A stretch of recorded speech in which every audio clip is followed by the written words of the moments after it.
দেখুন মশলার পরোটাগুলো কিভাবে আমি রেডি করে নিচ্ছি আর কিভাবে বানাচ্ছি। আমার পুরো ভিডিওটি আপনারা দেখতে থাকুন।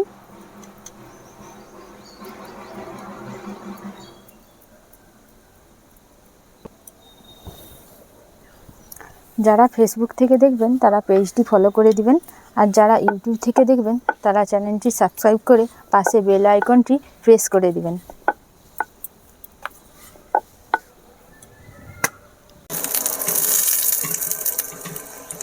কত সুন্দরভাবে দেখুন তাওয়াতে ফুলে গিয়েছে পরোটাটা।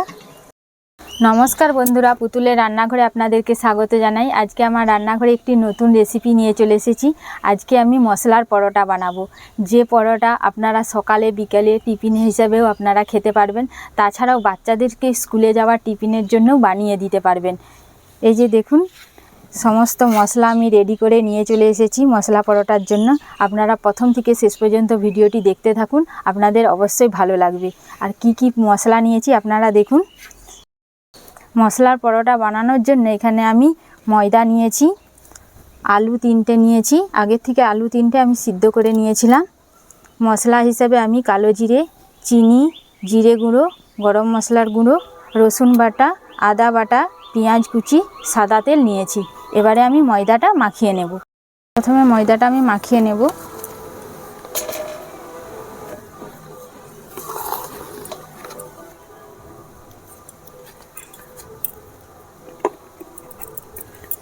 আমি এখানে 3 বাটি ময়দা নিয়েছি, 500 গ্রাম ময়দা নিয়েছি।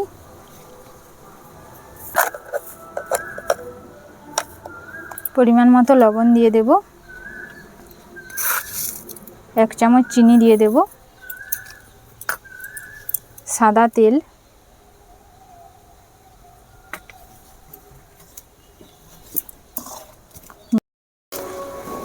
বাচ্চারা প্রত্যেক দিন স্কুল যাওয়ার সময় বায়না করে প্রত্যেক দিন মানে অন্য রকম খাবার কিছু, একরকম তো বাচ্চাদের মুখে ভালো লাগে না।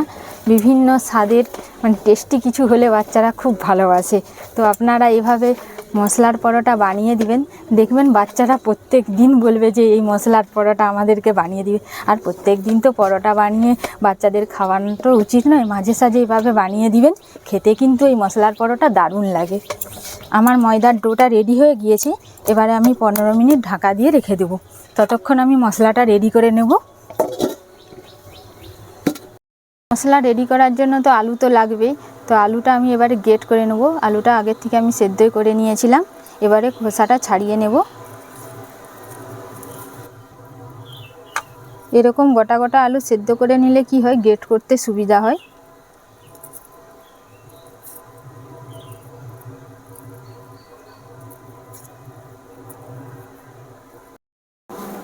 সমস্ত আলু এভাবে আমি ছাড়িয়ে নিয়েছি, এবারে গ্রেটারে গ্রেট করে নেব। গ্রেটারে গ্রেট করে নিলে কি হয়, আলুটা দেখবেন একটু সে ঢেলা ঢেলা থাকে, এই ঢেলা ঢেলাটা থাকবে না। কি সুন্দরভাবে মশলাটা রেডি হয়ে যাবে আর ভেতরে ওই ঢেলা অংশটা থাকবে না।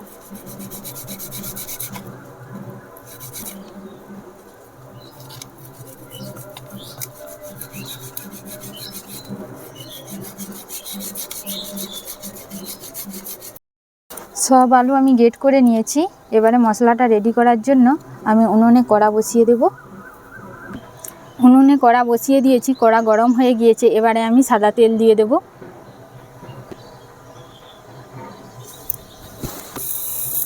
তেল গরম হয়ে গিয়েছে, এবারে আমি চিনি দিয়ে দেব।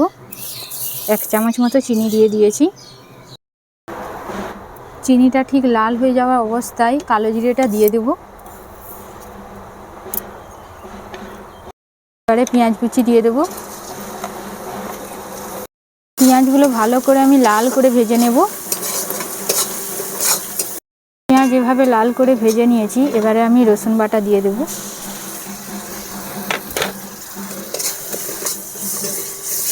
আদা বাটা, জিরে গুঁড়ো,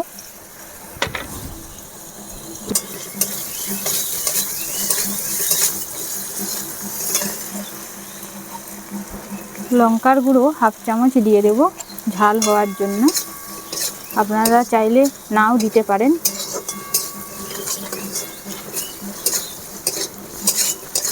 মশলাটা আমি ভালো করে ভেজে নেব।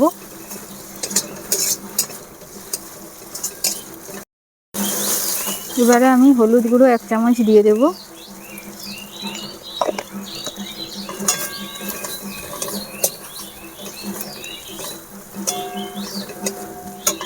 গ্রেট করে রাখা সেদ্ধ আলু এবার আমি দিয়ে দেব। আলু সেদ্ধ করার সময় আমি যেহেতু লবণ দিইনি, এই জন্য আমি পরিমাণ মতো লবণ দিয়ে দেব।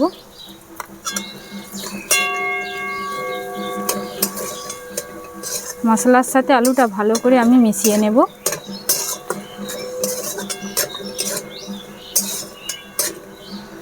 সাথে আলু ভালো করে আমি মিশিয়ে নিয়েছি, আমার রেডি হয়ে গিয়েছে। এবারে আমি গরম মশলার গুঁড়োটা দিয়ে দেব। ভালো করে দিয়ে এভাবে মিশিয়ে নিতে হবে। মিশিয়ে এবারে আমি নামিয়ে দেব।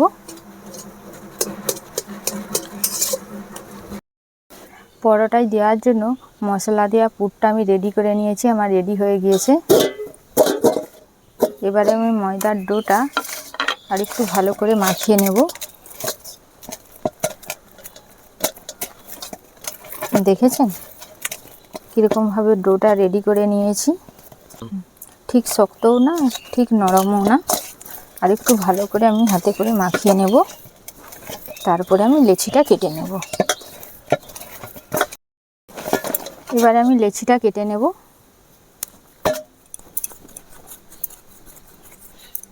হাতে করে এভাবে আমি লম্বা করে নেব যাতে লেচিটা কাটতে সুবিধা হয়। এভাবে রুটির মাপে লেচিগুলো কেটে নেব।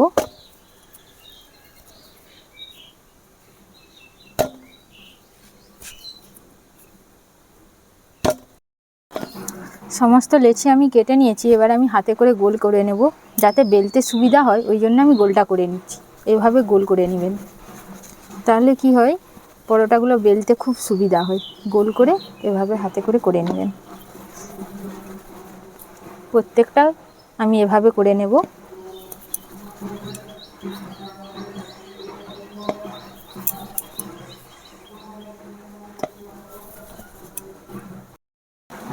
একটা লেচি নিয়ে আমি প্রথমে বাটির মতো করে নেব, এই যে হাতের সাহায্যে।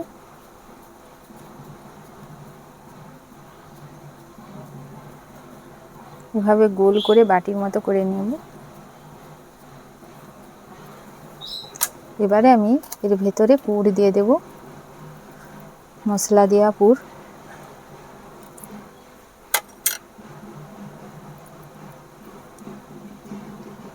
পুর দিয়ে আমি ভালো করে মুখটা মুড়ে নেব।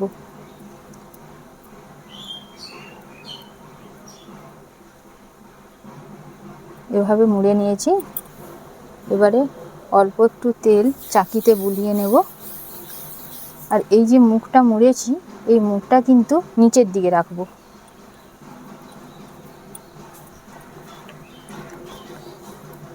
তাহলে কি হয়, ভেতরের পুরটা বেরিয়ে যাওয়ার কোনো চান্স থাকবে না। এভাবে বেলতেও সুবিধা হবে।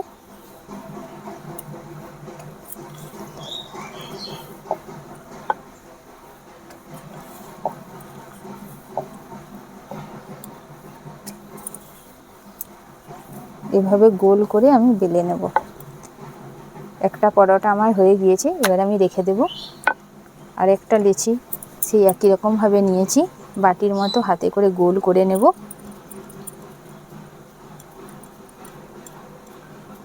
এবারে আমি ভেতরে মশলা দেওয়া পুরটা দিয়ে দেব।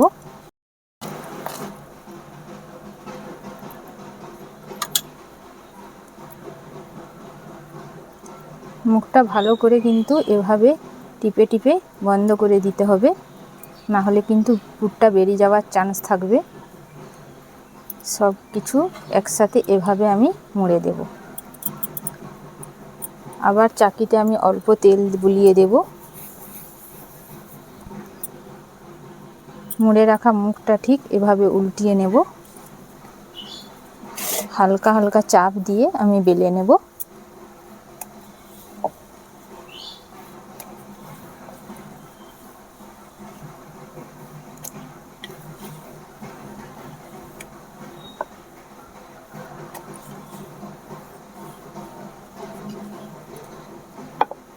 দুটো পরোটা আমার বেলা হয়ে গিয়েছে, বাকিগুলো ঠিক একই রকমভাবে আমি বেলে নেব। আবার আমি এভাবে বাটির আকারে করে নেব হাতের সাহায্যে।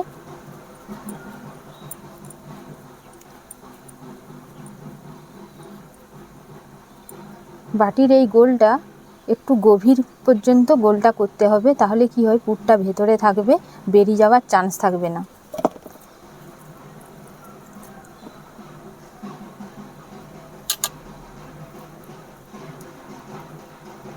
মুখটা ঠিক এভাবে মুড়ে নেব।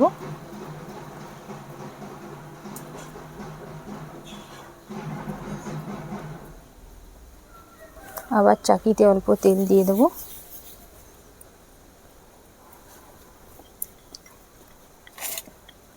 হালকা হালকা চাপ দিয়ে আবার বেলে নেব। প্রত্যেকটা পরোটা যেমন দেখতেও দারুণ লাগে আর খেতেও কিন্তু এর স্বাদ দারুণ লাগে। তিনটে পরোটা আমার বেলা হয়ে গিয়েছে। এভাবে সবগুলো আমি পুর ভেতরে ঢুকিয়ে বেলে নেব। পরোটাগুলো ভাজার জন্য আমি উনুনে একটা তাওয়া বসিয়ে দিয়েছি।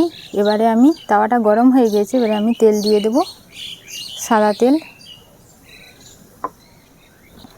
খুন্তির সাহায্যে তাওয়ার চারপাশে আমি তেলটা মিলে দেব, তাহলে কি হয় পরোটাগুলো চিটবে না। গরম হয়ে গেছে, এবার আমি পরোটাটা দিয়ে দেব। ঠিক পরোটাটা এভাবে ডুবিয়ে তারপরে আমি এভাবে উল্টিয়ে দেব। আমি উল্টিয়ে দেব।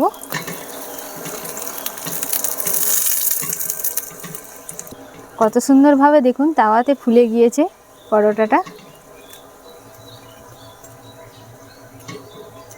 এভাবে খুন্তির সাহায্যে হালকা হালকা করে চিপে দেব।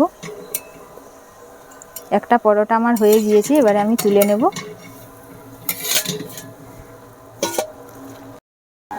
একটা পরোটা আমার ভাজা হয়ে গিয়েছে, এবারে আমি তাওয়াতে আবার তেল দিয়ে দেব।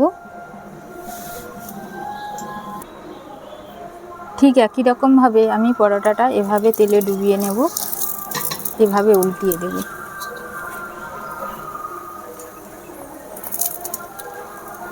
এবারে আমি উল্টিয়ে দেব।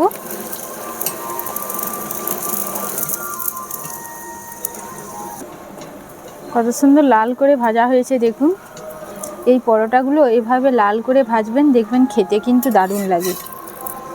তেলটা এভাবে আমি আস্তে করে গড়িয়ে দেব, আর এই পরোটাগুলো ভাজতে একটু তেল লাগবে।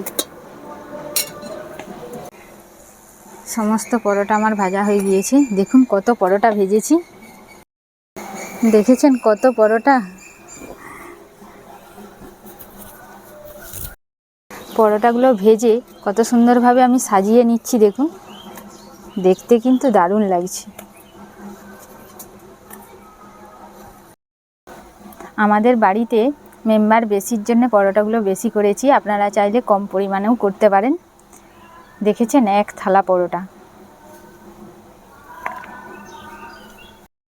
এবারে একটা আমি দেখাচ্ছি কীরকম হয়েছে।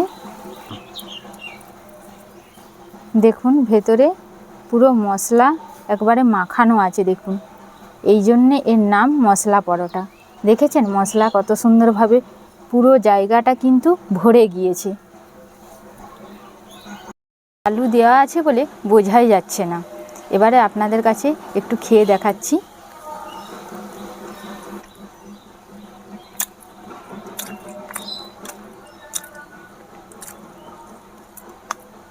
দারুণ হয়েছে। এমনি পরোটা তো আমরা খাই, এভাবে মশলা দিয়ে পরোটাটা বানাতে এই মশলাই কিন্তু টেস্টটা তার বাড়িয়ে দিয়েছে পরোটার। মনে হচ্ছে কোনো তরকারি লাগবে না, এমনি এমনি পরোটাগুলো খাওয়া হয়ে যাবে। বেশি ঝালও দেওয়া হয়নি, আর বেশি সেরকমভাবে রিচ মশলা সেরকমভাবে দেওয়া হয়নি। আপনারা চাইলে বাড়িতে বাচ্চাদেরকে স্কুলে টিফিনের জন্যও বানিয়ে দিতে পারেন।